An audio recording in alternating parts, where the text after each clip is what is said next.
স্বপ্নে খাবার খেতে দেখলে কি হয়, এটা অনেক সময় অনেকে সাধারণ স্বপ্ন মনে করেন। যদি স্বপ্নে আপনি দেখেন যে কোনো কিছু খাচ্ছেন, এটা একটা জাদুর প্রভাব হতে পারে, একটা বদ জিনের আসরও হতে পারে। যদি আপনি স্বপ্নে দেখেন যে বারবার কেউ আপনাকে কিছু দিচ্ছে এবং আপনি খাচ্ছেন, কেউ কোনো অপরিচিত লোক আপনাকে এমন কিছু দিচ্ছে আর আপনি খাচ্ছেন, এর দ্বারা কিন্তু আপনার পেটে কুফরি জাদু করতে পারে। এটা কিন্তু অনেকেই বুঝেও না, যার কারণে দেখা যাচ্ছে পরবর্তী সময় সে বারবার এই স্বপ্ন দেখে আর দেখে পেটের ভিতরে ব্যথা হচ্ছে এবং সে মনে করে যে গ্যাস্ট্রিকের সমস্যা। আসলে গ্যাস্ট্রিকের সমস্যা না, তাকে স্বপ্নের মাধ্যমে এবং বদ জিনের মাধ্যমে অনেকে ব্ল্যাক ম্যাজিক করতে পারে, জাদুটোনা করে তার পেটের ভিতরে কুফরি জাদু করতে পারে।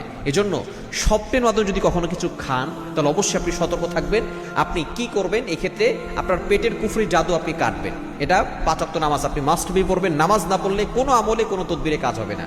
আপনি স্বপ্নের কথা কাউকে না বলে আপনি কোরআনের আমল করবেন, কোনো কবিরাজের কাছে যাওয়ার দরকার নেই, আপনি ঘরে বসে আমল করতে পারবেন। আপনি 7 বার সূরা ফাতিহা, প্রথমে 7 বার দুরূদ শরীফ পড়বেন, 7 বার সূরা ফাতিহা পড়বেন, 7 বার সূরা ইখলাস, 7 বার সূরা